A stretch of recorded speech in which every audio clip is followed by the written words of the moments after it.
നമസ്തേ, doctor ജെന്നിയാണ്. ജീവിതത്തിൽ പലപ്പോഴും ജീവിതശൈലി രോഗങ്ങളുമായിട്ടാണ്, സാധാരണ രോഗങ്ങളുമായിട്ടാണ് ആളുകൾ ചികിത്സയ്ക്കായിട്ട് വരുന്നതെങ്കിലും ആ രോഗത്തിന്റെ ചികിത്സ ശരീരത്തിൽ മാത്രം ഒതുങ്ങി നിൽക്കാറില്ല.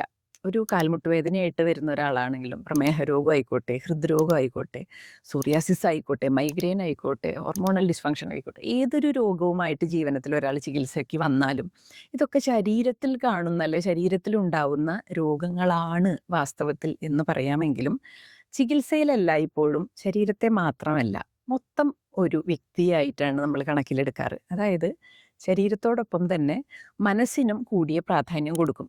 ഒരു വ്യക്തി എന്ന് പറയുന്നതിൽ ശരീരവും മനസ്സും കൂടിയുണ്ടല്ലോ. ഇതിൽ ഓരോന്നിനും വെവ്വേറെയായിട്ട് നിലനിൽക്കാനായിട്ട് സാധിക്കില്ല.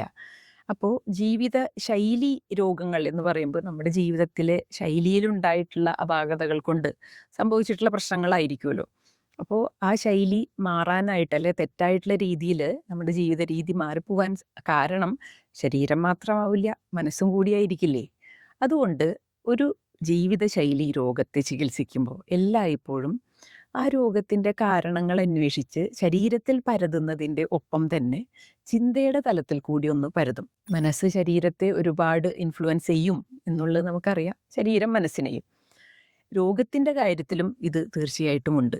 അപ്പോൾ ഒരു രോഗത്തെ ചികിത്സിക്കാനായിട്ട് ശ്രമിക്കുമ്പോൾ പ്രത്യേകിച്ചും പ്രകൃതി ചികിത്സ ചെയ്ത് രോഗം മാറിക്കഴിഞ്ഞാൽ രോഗം മാറുക എന്ന് പറയുന്നതൊക്കെ വളരെ അപേക്ഷികമാണ്. കാരണം ജീവിതശൈലിയിൽ കുറേ ക്രമീകരണങ്ങൾ വരുത്തിക്കൊണ്ടാണ് ഈ രോഗത്തിൻ്റെ സാധ്യത ശരീരത്തിൽ നിന്നും നമ്മൾ ഒഴിവാക്കി കളയുന്നത്.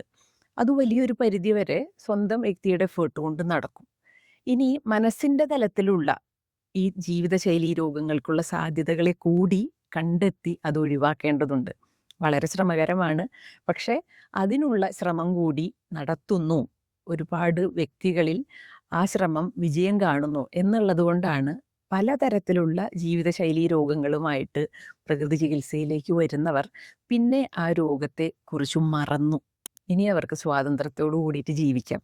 രോഗം മാറിയെന്നോ രോഗം ഇനിയും വരും എന്നോ അല്ലെങ്കിൽ ഇനി ഒരിക്കലും ഈ രോഗം വരില്ല എന്നോ ഒന്നും ഇവിടെ പറയുന്നില്ല. പക്ഷേ രോഗം മാറി എന്ന തരത്തിൽ കൃത്യമായിട്ട് അത് ബോധ്യപ്പെട്ടുകൊണ്ട് ശരീരത്തിലും മനസ്സിലും എല്ലാം വളരെ കൂടിയ ഒരു ആരോഗ്യം അനുഭവിച്ചുകൊണ്ട് ഇതുപോലെയുള്ള ടെസ്റ്റുകളെല്ലാം ബ്ലഡ് ടെസ്റ്റുകളും സ്കാനിങ് റിപ്പോർട്ടുകളും ഇതൊക്കെ വെച്ചിട്ടാണല്ലോ നമ്മളിപ്പോൾ വിലയിരുത്തുന്നത് രോഗം മാറിയിട്ടുണ്ടോ രോഗമുണ്ടോ എന്നുള്ളതെല്ലാം.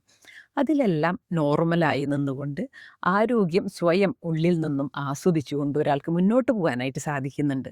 എങ്ങനെയാവുമ്പോൾ രോഗത്തിൻ്റെ കാരണങ്ങൾ ശരീരത്തിൻ്റെ തലത്തിലും അന്വേഷിച്ച് കണ്ടെത്തി അത് പരിഹരിക്കാനായിട്ട് എന്തൊക്കെ ചെയ്യാം.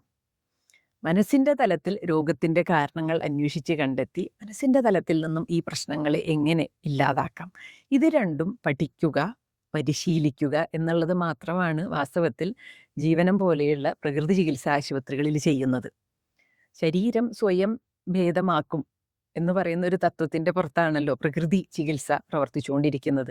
പ്രകൃതി ചികിത്സയിലെ പ്രകൃതി എന്ന പദം പോലും വാസ്തവത്തിൽ ആന്തരിക പ്രകൃതി, സൂക്ഷ്മ പ്രകൃതിയാണ്, ബാഹ്യ പ്രകൃതിയല്ല. കല്ലും മണ്ണും വായുവും എന്നുള്ള തരത്തിലല്ലാതെ അകത്ത് ആന്തരികമായിട്ട് നമ്മുടെ ജീവൻ നിലനിർത്തുന്നത് എന്താണോ, ഈ ഒരു സിംഗിൾ കോശത്തിൽ നിന്നും മുഴുവൻ ഇത്രയും പെർഫെക്ഷനോട് കൂടിയിട്ടുള്ള ഒരു ശരീരമാക്കി നമ്മളെ മാറ്റാൻ കഴിവുള്ള എന്താണോ അകത്തിരിക്കുന്നത്, എന്താണോ നമുക്കുള്ളിൽ പ്രവർത്തിച്ചുകൊണ്ടിരിക്കുന്നത്, ആ പ്രകൃതി ഈ ശരീരത്തെ ചികിത്സിക്കുന്നു, ഭേദമാക്കുന്നു എന്ന അർത്ഥത്തിലാണ് പ്രകൃതി ചികിത്സയിൽ പ്രകൃതി എന്ന പദം കയറി വന്നിരിക്കുന്നത്.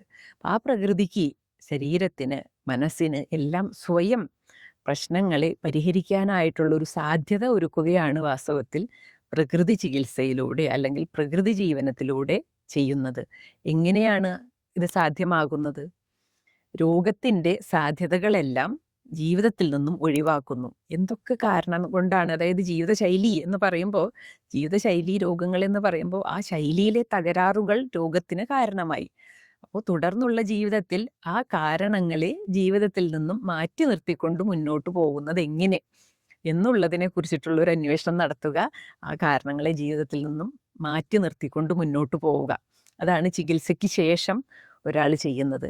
ഇനി രോഗത്തിൻ്റെ മനസ്സിൻ്റെ തലത്തിലുള്ള കാരണങ്ങൾ എന്തൊക്കെയായിരുന്നോ അതിൽ വലിയൊരു ശതമാനവും ഒഴിവായി കഴിഞ്ഞിരിക്കുന്നു.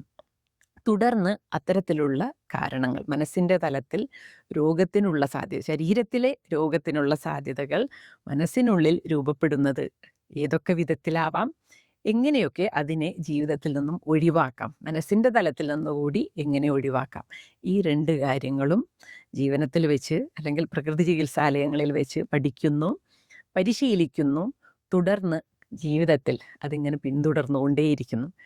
ഇതാണ് വാസ്തവത്തിൽ ജീവിതശൈലി രോഗങ്ങളുടെ ഒരു നിയന്ത്രണത്തിന് വേണ്ടിയിട്ട് അല്ലെങ്കിൽ അതിനെ ഇല്ലായ്മ ചെയ്യാനായിട്ടുള്ള ശ്രമം നടത്തുന്നവർ ചെയ്യേണ്ടത്. ഏത് തരത്തിലുള്ള ലൈഫ് സ്റ്റൈൽ രോഗങ്ങളും നമ്മളിലേക്ക് വന്നു ചേരുന്നു എന്ന് കാണുമ്പോൾ തന്നെ, പ്രമേഹമായിക്കോട്ടെ, BP ആയിക്കോട്ടെ, ഹൃദ്രോഗമായിക്കോട്ടെ, സ്കിൻ ഡിസീസ് ആയിക്കോട്ടെ, ഹോർമോണൽ പ്രോബ്ലംസ് ആയിക്കോട്ടെ, ഏത് തരത്തിലുള്ള വിഷയങ്ങളും നമ്മളിലേക്ക് എത്തിപ്പെടുന്നു, അതിനുള്ളൊരു സാധ്യത നമ്മൾ കാണുന്നു, ഇന്നൊരു കാൽമുട്ടുവേദന ആരംഭിക്കുന്നു എന്ന് കാണുമ്പോൾ തന്നെ എന്ത് ചിന്തിക്കണം? എൻ്റെ ജീവിതശൈലിയിൽ കറക്ഷൻസ് ആവശ്യമുണ്ട്. ഏതൊക്കെ തരത്തിലാണ് ഈ കാൽമുട്ടിന് പ്രശ്നമുണ്ടാവുന്നത്, അതെങ്ങനെയൊക്കെയാണ് പരിഹരിക്കേണ്ടത്, ഏതൊക്കെ വിധത്തിലാണ് എൻ്റെ ജീവിതശൈലിയിൽ ഞാൻ ക്രമീകരണങ്ങൾ വരുത്തേണ്ടത്, ഇത് ചിന്തിച്ച് പഠിച്ച് അതിനു വേണ്ടിയിട്ട് വൈദ്യസഹായവും തേടാം. ഡോക്ടർമാരിൽ നിന്നും ഈ വിഷയങ്ങളൊക്കെ അറിയാനായിട്ട് ശ്രമിക്കാം. എന്നിട്ട് മുന്നോട്ട് ആരോഗ്യത്തോടെ പോവുക. എന്തൊക്കെ കാരണങ്ങൾ കൊണ്ടാണ് എൻ്റെ കാൽമുട്ടിന് വേദന വന്നത്, എൻ്റെ ലൈഫ് സ്റ്റൈലിൽ നിന്നും അത്തരം കാരണങ്ങളെ ഒഴിവാക്കുക. എന്നിട്ട് പുതിയൊരു ജീവിതക്രമം ചിട്ടപ്പെടുത്തുക.